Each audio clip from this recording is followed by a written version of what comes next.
Jenzabar Jam is coming May 29th through June 1st. Learn, share, and connect with us in Dallas, Texas at the Gaylord Texan Resort. It's time to Jam at Jenzabar's annual meeting. Welcome to the Ed Up podcast. We are Ed Upping today with a very exciting guest who I'll introduce in just a moment. But you're hearing a slightly different voice today. Our one and only Joe Salisto actually handed the reins over to me as his co-host today. I'm Douglas Carlson. I lead partnerships for Lead Squared, and I'm very excited to introduce our guest today. Shai Reshef, the president, founder of the University of the People. Welcome. Thanks for being on the Ed Up podcast. Hi. Thank you for inviting me. Oh, absolutely my pleasure. And this is a particularly exciting podcast today, and very much in the spirit of my background. So I spent a lot of time at Penn Foster Education Group, really helping with online education, getting access to potentially underprivileged populations. And at least from my very simple background research, and certainly Shai will tell us a lot more about University of the People, but that sounds like a lot of the population that you work with. But I certainly don't want to put words in your mouth. So Shai, can you please introduce yourself a little bit? You have a pretty impressive background, and would love to just get the overview of what the University of the People is all about. Good. So again, my name is Shai Reshef, and I'm the president of University of the People, which is a nonprofit, tuition-free, accredited American online university that opens the gates to everyone who cannot do it otherwise. So we started in 2009 with 178 students. Today we have 137,000 students. So we are quite much bigger than we were when we started. But we are there for those who have no other opportunities. So whether it is for financial reasons, geographic reasons, financial is the US. We all know the cost of higher education. Geographic simply means people who live in countries where there aren't enough seats available in the local universities, which is the situation in every country in Africa, for people who cannot do it for cultural reasons. Women would be an example. Women in Afghanistan would be a great example. Yeah. Or people who cannot do it for political reasons, and the refugees will be a great example. So for all these people, we bring through the internet education to them to enable them to have a higher education experience. That's incredibly powerful. And I'm really curious at the geographic breakdown. Is there certain areas where you have more groupings of students? You mentioned it's a U.S. style education. So is this only administered in English, or is it, Arabic, Spanish, etc.? Would just love to know a little bit more.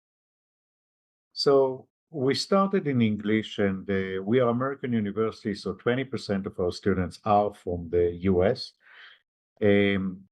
We have about 40,000 students in Africa, 40,000 students in the Arab world, even though there is some overlap between Africa and some of the Arab countries. But we have, as I mentioned earlier, 137,000 students coming from 200 countries and territories. So we pretty much have students from every country of the world. But the US is our biggest country. We think that it should be even bigger. But right now, other regions are growing quite fast. Because, so as I mentioned, we started in English, but following the war in Syria that started in 2012, we were flooded by over 100,000 Syrians who applied to the university but couldn't make it because of the language. So we decided to develop a program in Arabic for them.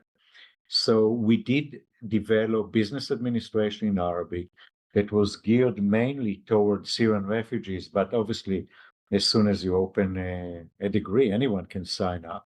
Sure. We have now 26,000 students studying in Arabic, And we just launched a couple of weeks ago MBA in Arabic, actually the first online MBA in Arabic, the first American university to offer MBA in Arabic. So yeah, it's we're quite big there. We have 16,500 refugees. They're coming from all over the world. I mentioned Syrian, but there are a lot of other countries that have refugees that need to be serviced. And we also have 3,000 Afghan women studying with us following the Taliban taking over of Afghanistan. They are coming out of over 20,000 Afghan women who applied. 3,000 have already enrolled and they're studying with us. And whenever we have the resources, we would love to take even more. Yeah. Well, and can you tell me a little bit about how refugees and your students find you? I would think that especially if you're fleeing from war zones or other persecution, maybe education isn't the first thing on your mind. So can you tell me just a little bit more about just like how folks find you, how you're going out and making sure that students know this is available? Well, the challenge, I'm asking all the easy questions, right? no, it's the right question because we are sure that most of the people who need us do not know about us. Sure. So, there are, according to UNESCO, there are 100 million people who need our services. So talking about 130,000 students, it's a big university, but, Sure. it's a fraction of the number of people who need us. The way that we spread the word is through some media, that we get some coverage that we get on the media. But the main thing is through word of mouth. Yeah. I can tell you the story of Afghanistan, because when the Taliban took over and they banned women from studying, we said we have to give them the option to continue their studies, because many women were kicked out of their universities. Yeah. And when we decided to launch it, I came to my team and said, how are we going to do that? I mean, you can't advertise in Afghanistan, you can't be on the ground. What do you do? So the solution that they found was amazing. They simply went to expat websites, Afghan expat websites, and start spreading the word there. And in days, we were flooded by Afghan women who applied to study with us. So word of mouth is big. We also get help of our students, who are our students' ambassador, and spread the word to their friends and on social media. So social media is a great way for us to spread the word, saying that obviously if we had more resources, we could have done even better, but we don't. So we are happy with what we have. Oh, sure. Well, and tell me more about that. I think one of the things that our listeners may not already know about you is, you're a very reduced tuition, almost even down 100% online tuition covered in some cases. So can you speak a little bit to that? That's pretty impressive to be able to take the economic hurdle out of the way for so many students. Okay, so if a student takes BA, study for BA, Yep. it's $100 per each end of course assessment fee. So they take the course for free. Toward the end of each course, if they want to take the exam, or if they want to to go to the next course, they have to pay $140 if they have the money. That means that the full BA is $5,600 for as long as it takes. And we let them quite some time to complete a degree, up to 10 years, because of the kind of students we have. However, if you don't have the money, we give scholarship as much as we can. And right now, 50% of our students are paying nothing. So we are there. We want to be in a situation where nobody is deprived for a financial reason. We do as much as we can. As I mentioned with the Afghan women, we took 3,000 of them. Obviously, it's more than any university in the world, but we have over 20,000 who applied. If we had the resources, we would have taken all of them. They're great students, by the way. And our ability to be financial sustainability with this $140 per course is because we lean heavily on technology. We don't have buildings. Yeah. We have very few programs, very few electives, and we have our faculty is our volunteers. So that's a big saving for us, and it's people, professors in other universities who want to help us to achieve our mission, or say differently, to help the students who can't do it otherwise to get a quality education. Absolutely. Well, and the thing that also struck me looking at your programs is like, you have a pretty specific and tight set of programs, but the thing that really stood out to me is, business administration, information technology, healthcare science, computer science. These all feel, and forgive the phrase, like these feel like job ready degrees. Like these are places, and I suspect that's very intentional, but can you speak a little bit to that? Yeah, and that's look, the students who come to us come from hardship. We have survivors of the genocide in Rwanda, the earthquake in Haiti, people who sell fruits on the streets of Africa, Yeah. refugees. I mentioned we have 16,500 refugees. We have more refugees than any university in the world. Sometimes I argue that we have more than all the universities combined, but simply nobody said that I'm wrong, so I might even be right. But we have significant number of refugees, and these people come from hardship, and they come to us in order to have better future. And in order to have better future, we only offer the degrees that will help them move up the ladder. Yeah. So these are the degrees that are most in demand worldwide. These are the degrees that are most likely help them find a job. We teach associate and bachelor in business administration, computer science, and health science, and master in education, IT, and MBA and master in business. Again, the degrees that are most likely help them find a job. But we are an American university. We are not vocational studies. Yeah. We are a liberal arts university. So 1/3 of our degree is general studies.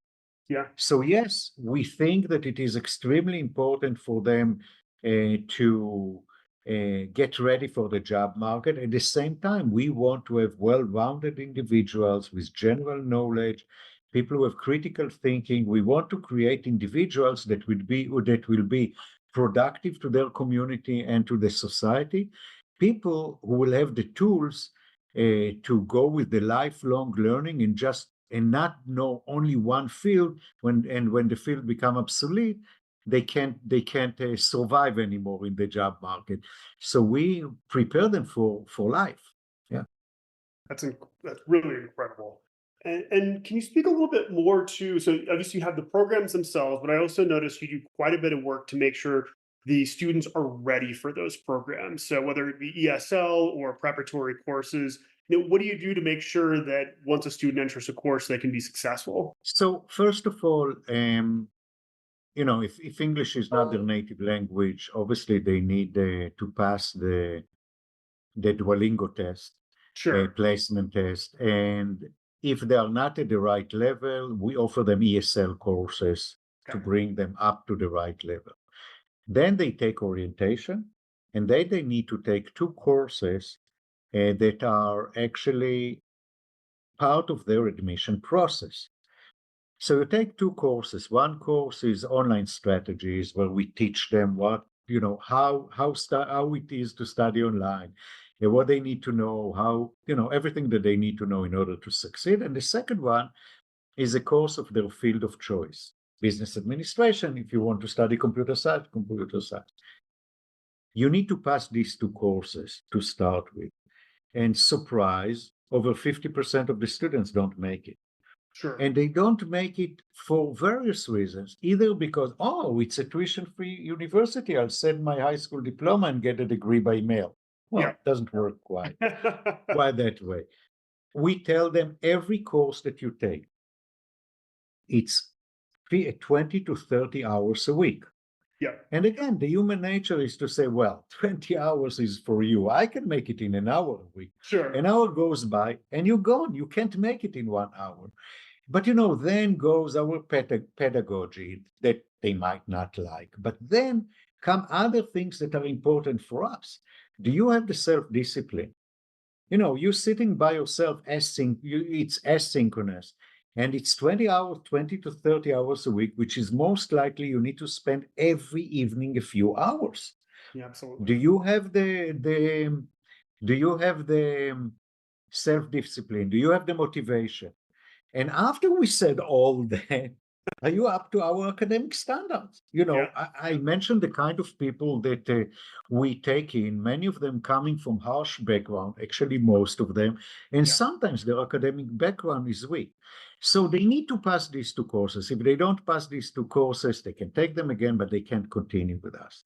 If they pass these two courses and showed us that they meet our standards, they get credit for these courses and they can go on. So this is actually a very, I believe that it's the best screening methods. I wish every university would do that, because when you think about it, what is better, to give you a test and you see if you pass the test, or let you try it live? In our case, without paying anything. Most of those people actually pay nothing because they never get to the exam. They just leave us. And if you're good, you continue. So that's the first thing to prepare, because, you know, our model is to be affordable, accessible, with the right quality. If you don't have the right quality, you haven't done anything to your students. They won't succeed.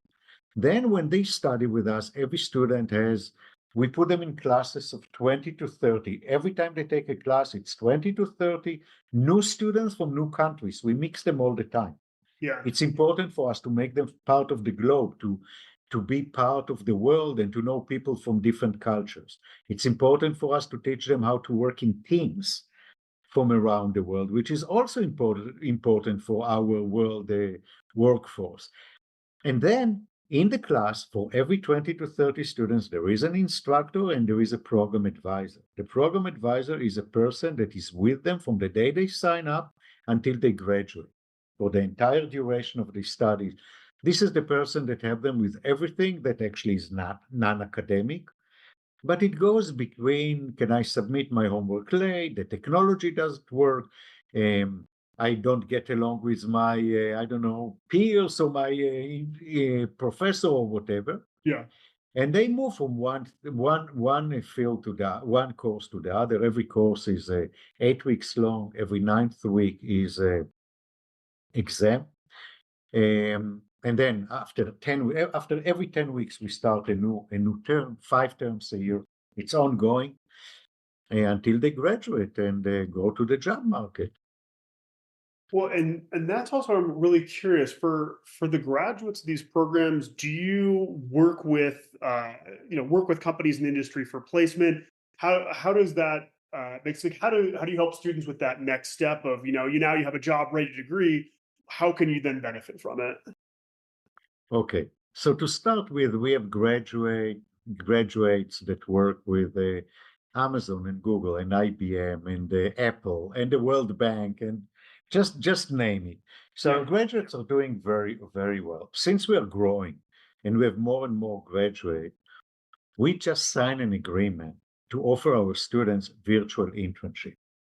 All of our students are eligible to a virtual internship from wherever they are, meaning including refugees in refugee camp, including Afghan women that are studying in the secrecy of their home behind closed doors, many of them with fake names that we let them use. And they get virtual internship. 25% of them are likely to get an offer from the company that they do the internship. It's a long internship. It's half a year's internship. Yeah. And the other 75 are coming to the job market with real life experience. So we are trying to prepare them as much as we can. We develop courses for them of internship. So we are doing quite a lot in order to make sure that they're finding good jobs. Again, we are a young university, we are big, but we are only 15 years old. I mean, for me, 15 years is a lot. I mean, it seems like we started yesterday, but it's already 15 years. But 15 years in the higher education is pretty much a baby. Yeah. So we still have a long new way kid on to the go. block. Yeah. Well, I'm I'm curious. There's a lot of folks that listen to the podcast that are in the educational space and always want to be able to give back. If someone wanted to be a volunteer instructor for you, what's that process look like? How do you go about finding those instructors or those professors? Just curious about that, and anybody listening might also give an opportunity to be sent your way. That's great. You're welcome. So first of all, as I mentioned and as you mentioned, um, I'm a volunteer. The deans are volunteers. The professors are volunteers. And if someone is interested in volunteering with us, first of all, they can go online and fill up an application. We have a group of over 40,000 volunteers. Oh wow! However, we don't use them all. We don't have the manpower to use them. Let's put it this way, because you need to manage the volunteers, and Yeah, a shame on us, but we don't use them good enough. But please come and apply, and definitely if we have a need, we'll use them. We'll approach them. If someone wants to volunteer with us, they come to us. We start with screening them, see that they have the relevant experience, degrees, experience. sure. We prefer people who taught online, even though it's not mandatory. Then they go through a screening process, and then we have a training process. And after they start teaching, they have a mentor when they first teach by a senior faculty. Yeah, And then every time you take a course, there is someone who watch what you're doing and help you if need help, and if need some correction or help, we do that. So even though we are big, we are very structured. yeah. We are monitor very closely how our instructors are doing. By the way, if they are not doing well enough, we ask them to leave. So yeah. Did you know that Jenzabar has helped more than 1,400 campuses worldwide transform and drive institutional and student success? If you want to learn more about Jenzabar or get a more in-depth look at what's happening, join us at Jenzabar Jam. in Dallas, Texas at the Gaylord Texan, May 29th through June 1st. Let's Jam. Yeah, there's a good quality control and also some good training there. Well, and I'm curious, 15 years, it sounds like has gone by in the blink of an eye, but from a journey to a couple hundred students to 137,000, if I have my notes right here, can you give us some kind of key milestones along the way? How did, not most upstarts don't work, and this clearly has worked. So, give us a little bit of that, of your magic. What happened along the way? Well, I think that we pretty had one milestone, which is never stop. So we are always on the run, and so it's we keep going and we never stop, and we are push ourselves, meaning our people and everyone that is around us, in order to continue serving the students. I think that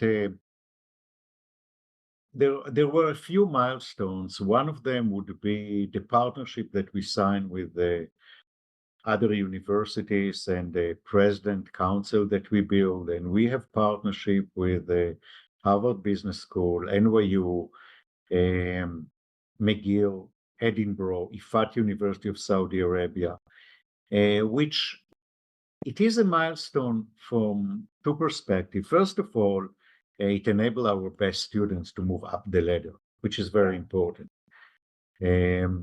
Second, it showed the world that we are that we can be trusted, and that there is a recognition by distinguished professors and universities, which was very important for Yeah, a university that is not only young but tuition free. And when you start a tuition free, and that's a question that I'm getting up until now. So what's the trick? And what's the trick is going from how do you make money out of it? And like, I don't make money. It's an NGO, right? I yeah. volunteer my time. And the question is, sure, sure, sure. But how do you make out of it? But Yeah, keep the lights also, on. Yeah, but also, you know, there is a question of, are you serious? Tuition free? How can you have a tuition free university? How can you have a university that will be based on volunteer? How can you have a university that, you know, will it be financially sustainable? Will it be accredited? And, you know, so then 2014, we got our initial accreditation, which was a huge milestone for us. And we started exponential growth. Between 2009 and 2014, we got to 500 students. So from from 500 to 137,000 happened in 10 years, in the last 10 years. Yeah. And accreditation was a large part of it. I think that I might do injustice to some milestones, so I beg my milestones not to be offended. But I think that COVID was another milestone for us. Sure. Because when we started, again, for them very reason, everyone look at us like they're on the side. We are not the mainstream. Yeah. We are on the side. And when COVID happened, all of a sudden we became the mainstream because we knew what online is, and the traditional universities looked at us to know how to actually function and how to deliver their education to some extent, and to some extent they haven't. And those who haven't, because of their ego and because of other reasons, hurt their students, because a lot of universities really did not do a good job moving to online. But the main message was online is legitimate. And while universities after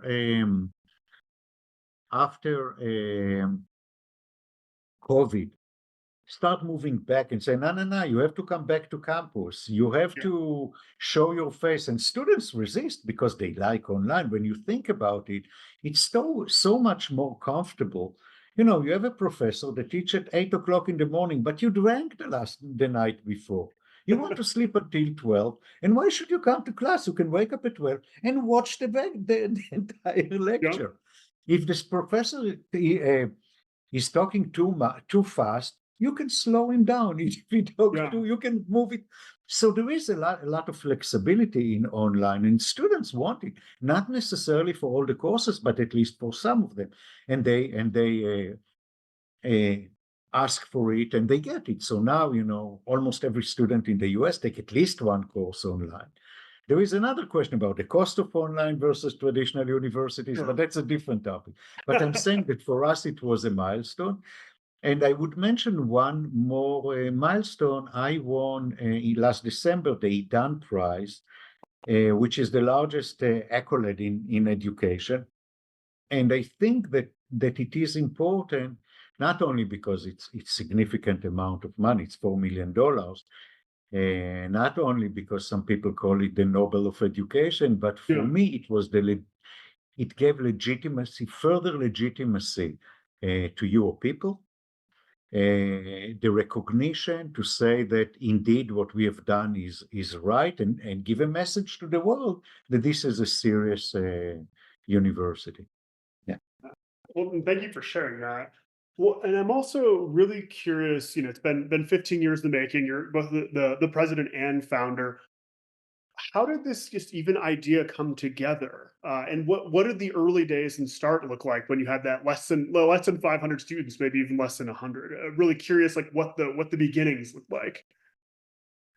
So I was in for-profit education for many years. And I was actually the CEO of a multinational company that did in Europe many educational programs, tens of them to hundreds of thousands of students. And among other things, we started the first online university in Europe. Oh, interesting. So University of Liverpool Online was my creation. And it was actually the first for-profit company who gave service to universities. There are many more that follow later on, because the degree was we We develop the program, we recruit the professors, we market it, we collect the money, but the program and the degree was University of Liverpool degree. So the Yep. students sign up with the University of Liverpool. It was an amazing revelation for me because that's where I discovered that, if students, let's say from Singapore, they can stay at home, keep their job, and still get this great European education. Yeah. At the same time, I also realized that for most people, it was nothing but a wishful thinking. It was too expensive.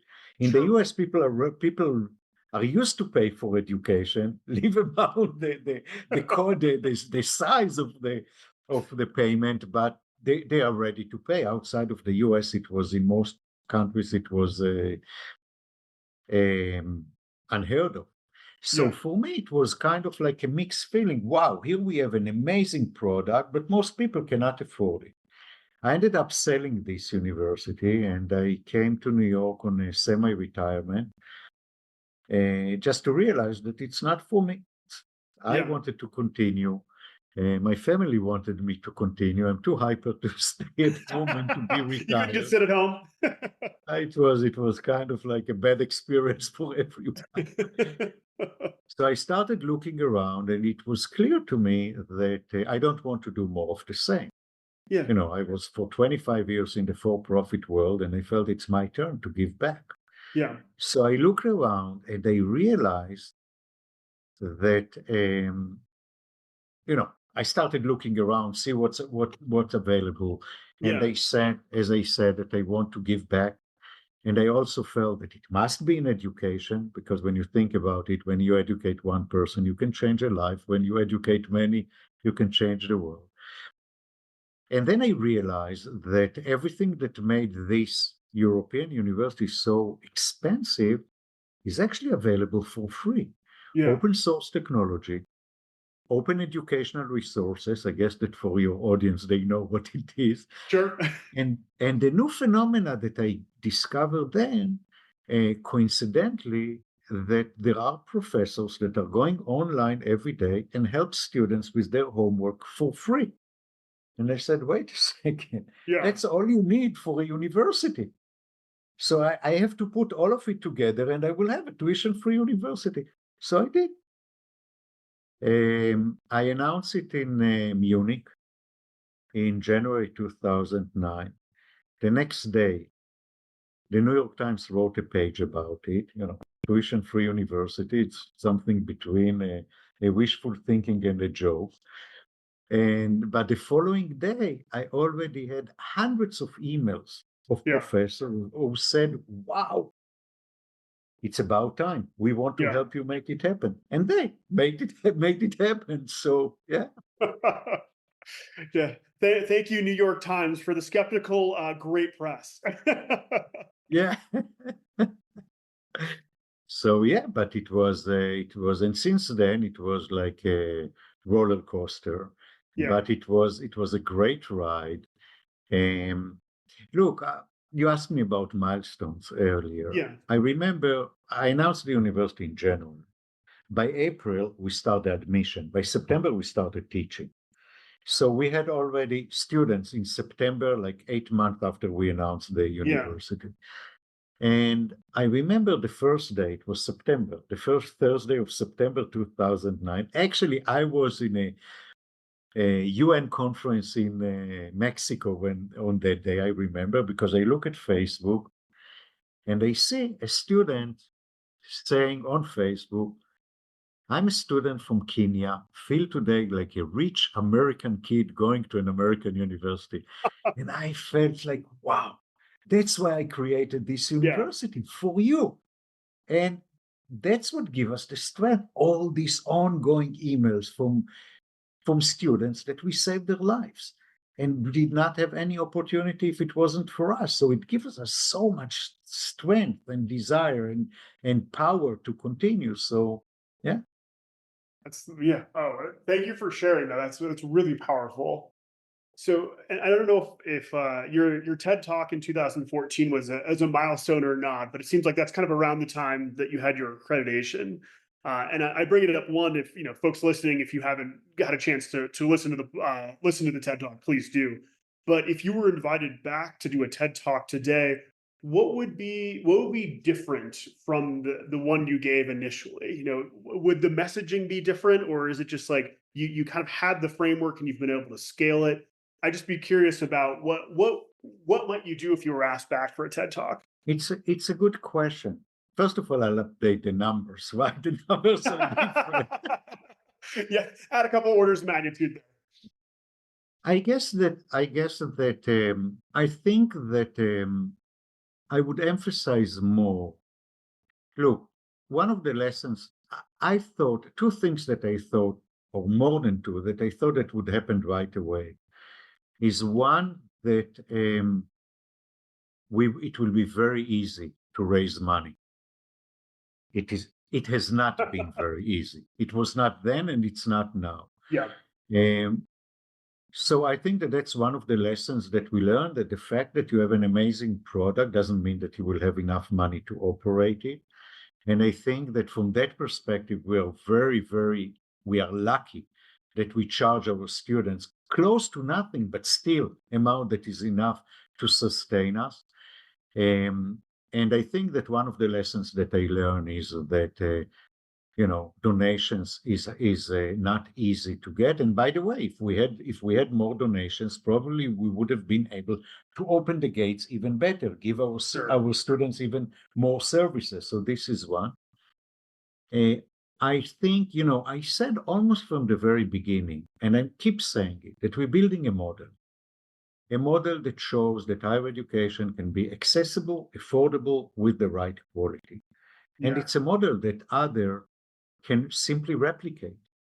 Because I mentioned the ingredients that we have. We have not invented anything.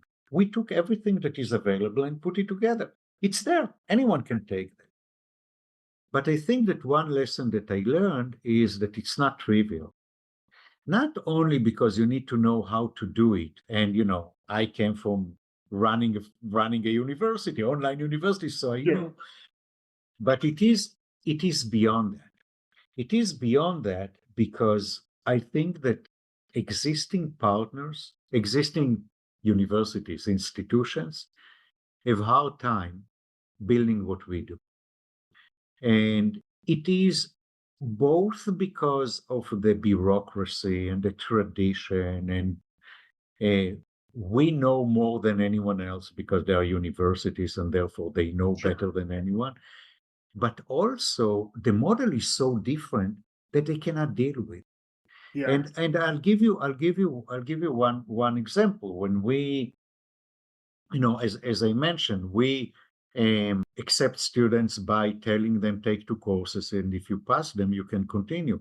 Yeah. But when you think about it, it also means that we don't have admission. I mean, we have, but very tiny. Sure. Because we don't need to read their history and screen them and look at Facebook if they're cheating or not, and read their essays and blah, blah, blah, blah, blah. Very simple. But can university afford losing its admission? The hundreds of people working the admission and say, bye, we're closing your department. It won't happen. Sure. So, even thinking about it. So I think that the one thing that I learned is that it can be done by others, but they can only do it if they put it on the side of their institution, not inside their institution. Even though I do believe that some of what we do, they can take inside but slowly. Yeah. Yeah. Well, no, and I think you answered my biggest questions. Again, what are sort of the lessons that traditional universities can learn? And I think that's a big piece. Is like you have to you want to build something similar. It can't be within the university. It would need to be as a separate piece because this is, I wouldn't say radically different, but just the chemistry of it's so different than the traditional model. And it's a culture, Yeah. the culture, our culture is how do you do the right things at the right cost? Yeah. And not only how do you do the right thing without considering the cost. I think that, well, it's great if you can afford it, and do whatever needed. If you can have a department with 11 professors and only 4 students, good for you if you can afford it. How many? And I know at least of one university, I'm not going to mention names. Not going to name names It has here. 11 professors and 4 students in one of their departments. Great, good for the students, Yeah. good for the professors, but is it good for the world? I'm not sure. Yeah. And I'm thinking that universities, it's not sustainable. I just read that by now, every week there is one university that is being closed. So there is a big pressure. The price in higher education became insane. Yeah. Talking about universities that are charging 100,000 a year for tuition, this is insane. Look, it's a, I don't know how many students, I can teach 60, 70 Sure. students with the same with the cost of one student. And they have, in addition to tuition, they have living expenses, etc., that we don't have. So it's insane, and it's not sustainable, because how many people can afford it, and how many people can come out of a university and tell themselves, okay, so I'll come out with a debt of 200, 300, 400,000.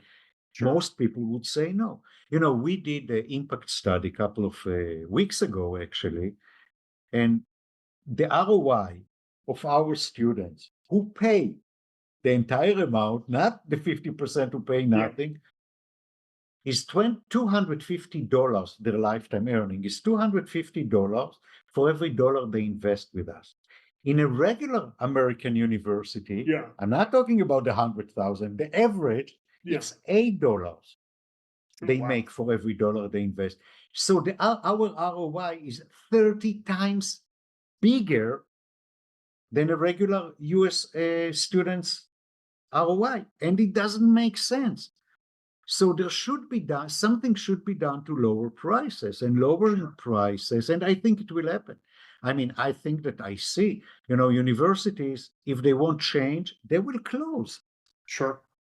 So either they merge, or they lower dramatically their prices, or they decide, which I think is the first thing that they should do, is decide what makes them unique. You can't be like another 2,000 universities and charge 30, 40,000 a year. People will not come to you. They can come to us. 1,400 a year. So you need either to find, if you come and say, I'm the only university who I'm the best in teaching ancient Greece. Sure. Okay, I want to study ancient Greece. I'll go to this university. It's the best in the world. Yeah. What's the price tag for this specialty? Oh, I'm the best university in Northeast Iowa. I don't know which university, but if you are from Northeast Iowa and you want to study with your peers and most likely find a job locally because they are connected, that's the university you want to study. But what's the price tag for it?